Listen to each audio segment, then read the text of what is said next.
everyone, I'm Rabina. And I'm Layla. Welcome back to our channel, Elementary My Dear, where we make nutrition science easy for you to digest. So welcome back to our second episode of Nutrition Storytime. You'll notice that we're wearing the same clothes. That's because we are filming back to back. And as we discussed in one of our previous videos, we have limited clothing options. So hopefully you watched our last storytime video, if that gets posted first. I don't know. Yeah, of course. Okay. Yeah. So hopefully you watched that one. You'll know that I actually won the rock, paper, scissors. So I got to tell my story. Hopefully you all liked it. It was a great story. Definitely check out that video. It was very tragic and heartbreaking, but I think it's worth listening to just to learn more about the food industry and the depths that they'll go to sell. I'm telling the story this week. It's a little less intense. I mean, it's still tragic in its own way. I have no idea what she's going to tell me. I'm very excited. Okay, so are we ready to get started? I'm so ready. Don't forget to subscribe. Oh, I forgot to do that on the last one. I know, we're slipping. Don't forget to subscribe. Don't forget to subscribe. It's key, it's important. If you're watching this, subscribe. Without further ado. Let me paint you a little picture. Let me set the scene for you, okay? Yes. It's a crisp January morning in 2007 in Sacramento, California. It's a Friday. You know, you're looking forward to the weekend. You're making plans for the week. I'm editorializing a little bit. Honestly, here. I'm loving this storytelling already. Wow, I need to step up my game for next time. I love the way you told the story. Thank you. But no, I love setting the scene. I think you probably got an A+ in English class. Oh, I was really good at like writing and stuff. Oh, I would literally like get 100% on essays, and my mom would be like, "You should never get 100% on an essay." Because because you can always be better. Yeah. See, now I'm gonna be all self-conscious and mess up. Oh, okay. So we're setting our plans for the weekend. It's a brisk day. All right. Right. And the weather hasn't been the most amazing, so you need to find something to entertain your kids with, right? Yes. And because you have to stay home. And then you hear on the radio that they're hosting a contest to win a brand new Nintendo Wii. Amazing, right? Yes. And also, I think what year did you say it was? 2007. This was like the hot. Was it? I don't even know if that's true. Nintendo Wii, I remember they sold out everywhere. Oh, okay. I wanted one so bad. I think I had to wait a year and a half to get one because they were always sold out. So overrated though. Okay. Don't you think? Do you like the Nintendo Wii? I was never a huge gamer, but I also have a lot of energy, so I liked the fact that you got to move. And you're right. So that was the first one that had that. Moving. Oh yeah, that was a really big deal. Thing. Yeah. And Just Dance, that was my game. I was into the tennis, golf. And golf was hard though. But bowling. Oh, the boxing? Yeah, boxing. Boxing was good. I can imagine you prefer that one. I'm like, that's a little too much exercisey. You hear that they're hosting that contest, and it's amazing. Worth a shot, right? Wait, I don't think we went over what the contest was. I'm getting to it. Oh. Getting to it. Okay. There's going to be a contest hosted. There's a contest hosted by the local radio station. They're giving away a Wii. Seems like a great... I think I know this one. Story. I think I do. Okay. Keep going. Well, hold tight. So, Jennifer Strange, a 28-year-old mother of 3, thought this was a great idea. She has 3 kids at home. Not the warmest of weather. Winning a Wii would be amazing. So, radio contests, they're very common. I think every radio show ever has them. A lot of times it's the 10th caller wins some concert tickets, or I don't know, they'll play a tiny clip of a song and you have to know the artist and the song or whatever. All of that was too boring for this radio station. They wanted to come up with their own out-of-the-box contest. So they decided to have a water drinking contest. Can you guess what their tagline was? Was it "Don't Wee for a Wee"? Hold your Wii for a Wii, or maybe don't Wii for a Wii. No, I knew it was some Wii and we were in there. Okay, and you know what? I appreciate the wit. We love a good pun. We do. If you know anything about us, we love a good pun. Basically, the contest was that in the every 15 minutes, the participants were given a bottle of water. And the bottles of water, at least in the beginning, they were 230 something milliliters, so just under a cup. And one of the participants even said like, oh, these bottles are so tiny. This is gonna be a breeze. But he only made it like 5 bottles in before he had to tap out. So Jennifer, the participant that we're interested in, she actually, like, she was participating in this contest, and, you know, she started experiencing some pain at some point, but she kind of powered through, and she managed to drink 2 gallons of water over a 3-hour period. So that's like 7.5 liters. Wow. Over a 3-hour period. Unfortunately, even though she powered through despite the pain, she only got 2nd place. She got some concert tickets. Not what she wanted, but good enough. She went to work. Then as the day progressed, she was not feeling well. Her symptoms were getting worse. And she ended up having to call her supervisor and basically call in sick and go home. And that was basically the last that anyone heard from her. Oh, wow. And later that day, they found her dead in her bathroom. That's terrible. Yes, tragic. And from such an innocent sounding activity, and you might be wondering, well, it's just water. Yeah. What could possibly have happened? And especially, I feel like nowadays, drink more water, drink more water. That message is all around us. Yeah. So what the heck happened? You want me to tell you what happened?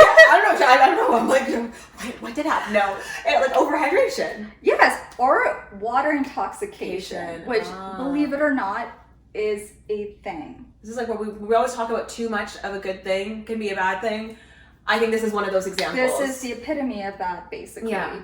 And basically, what happens is when you drink a lot of water, the sodium, so basically the concentration of sodium and electrolytes inside the cells versus outside the cells, your body wants those to be equal, right? So when you overconsume water, obviously the sodium concentration is significantly lower outside the cell. It's called hyponatremia, and your body does not like that. So basically, you know, osmosis, diffusion, water goes into the cells to kind of balance out that concentration. And as the water goes in, the cells basically swell up and they expand. And basically in the brain, you can kind of imagine that the pressure kind of builds up with all the cells expanding. And with water intoxication, actually it's like some of the earliest symptoms are things like headaches and confusion, irritability, and even personality changes, which is really scary. And if it ends up progressing, of course it's going to affect all your body parts. Your heart rate starts dropping. It affects your central nervous system, and it can lead to seizures, brain damage, and yes, even death. Wow. That, you gave me a lot more insight into that story than I had known before. I had always heard that like the woman passed away while doing the competition, but it's interesting, I guess, like now you've explained like, you know, water intoxication, that it would happen after the fact. Right. You know, you need your body, it takes time for things to swell up. And I mean, this isn't to scare anybody. Yes. So stay hydrated, everyone. Yeah. This is not a normal thing. She drinks 7 liters in 3 hours. In 3 hours, which is quite a lot. And our kidneys are pretty magnificent. They are capable of filtering quite a bit of fluid. The thing is, I think the estimate is kind of like 1 liter per hour is kind of the kidney's filtration capacity. And she, you know, because of the contest, that was obviously very much exceeded. And the insane thing too is that people were actually calling in. That's what I've heard this. Yeah, like a nurse called in and told the DJs like, hey, this can actually be dangerous. And from what I read, the DJs were basically like, they signed a waiver. They know that there could be risks. But then some of the participants actually, I haven't seen the waiver, so I don't really know what the communication was.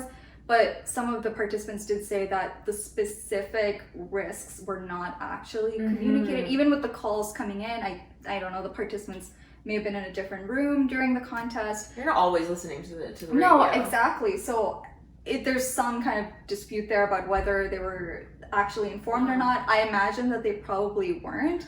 I imagine that the waiver was maybe really vague. It's kind of like, we're not liable for any injury, death, medical or medical issues that arise from this, but not specifically, if you are doing this, you know you're at risk. So what happened? Was there like a lawsuit? So yes, there is some good news. The case did end up going to the courts, and the jury did rule against the head company of the radio station, and they were forced to pay $16.5 million in compensation, which is obviously nothing compared to the value of a life. And especially as you said, she was a mother of 3. Wow, those poor children, her poor family. So tragic. And like the other participants that she had been talking to also had said that, she was there doing it for her children. She wanted to get that for her children, because of course, I mean, as you said, they're maybe hard to come by. I mean, I don't know about the specifics there, but of course you want to make your kids happy and keep them entertained. Exactly. I think the lawsuit, I think it was kind of meant to set a message to other businesses and set a precedence, I guess, and hopefully,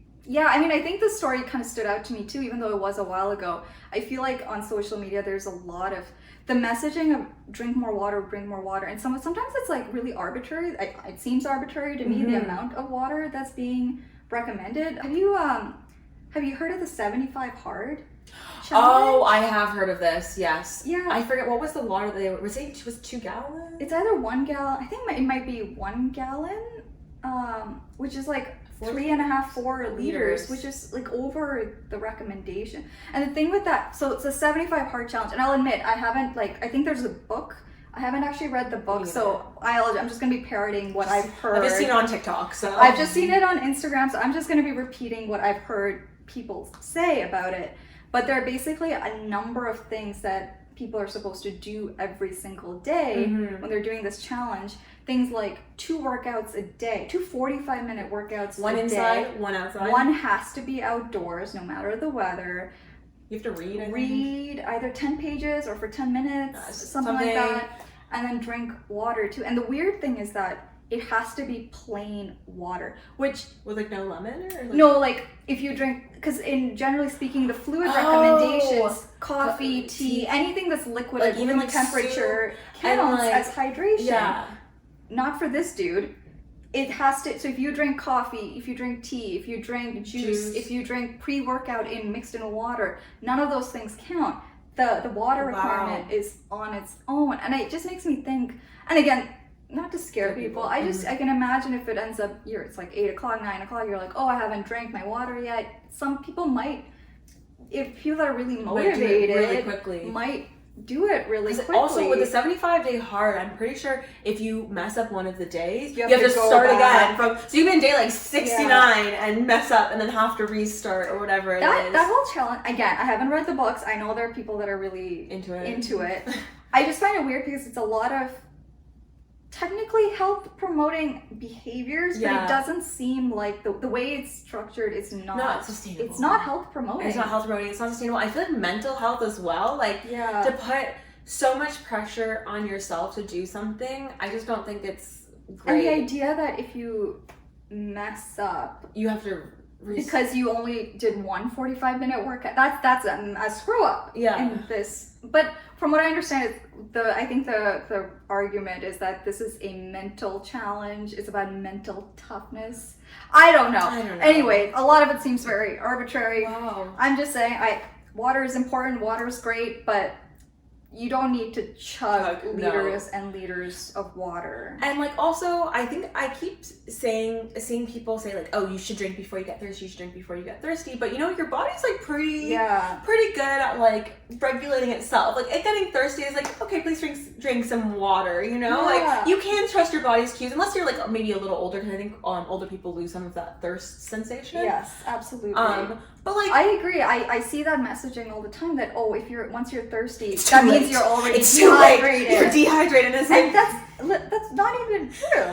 Or I've seen as well, your urine needs to be clear. If that's actually not true. That's not true. It means you're overhydrated. If your urine is clear, that's not what you're aiming for. Maybe should I put up maybe a I'll diagram, put up, a P diagram. We'll put up the diagram. Yeah, there's Yeah. like a color gradient of like where ideally you can use the color of your urine to kind of visually see if you're hydrated well or not. So obviously you don't want to be super yellow or super dark, but being super clear is a sign of overhydration. And also, I think we have this really big fear of mild dehydration that, like, I don't really understand. Like, severe dehydration can also lead to death. Absolutely. But mild dehydration, like, I think it's because of that constant messaging, but drink more water. It's like almost like you're just gonna, I don't know, fall apart and like not be able to survive. I don't know. I just think of like where we, I guess the evolution argument is like not great because a lot of people use it to justify some like weirdo thing. I think it's valid in this context. We grew up, or not grew up. We grew up, but we evolved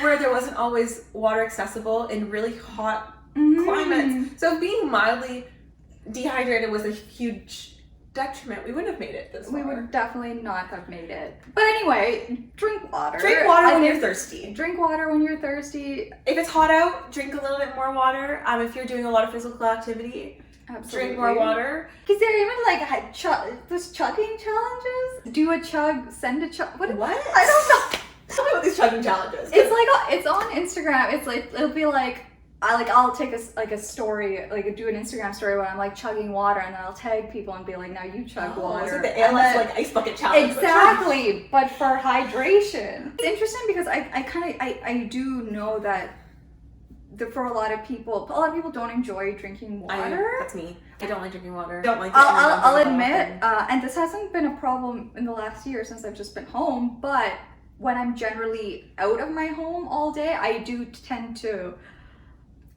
underhydrate because I don't like using public bathrooms. So, but you made it this far, even though you're slightly underhydrated. Yeah. Kind of circling back to the story, even though that specific type of case is very rare, I think it does highlight that extremes of any kind can be detrimental. And I think it also highlights the importance of listening to health professionals. Like I said, there was at least one nurse that called in warning the DJs about how harmful this could be. And I think just kind of listening to people that are credible in their field is very important. Yeah. On that note, so don't forget to like, comment, and subscribe, and hit that notification bell so you never miss a video, and follow us on our Instagram and our brand new TikTok. All right, thank you so much for watching. Bye.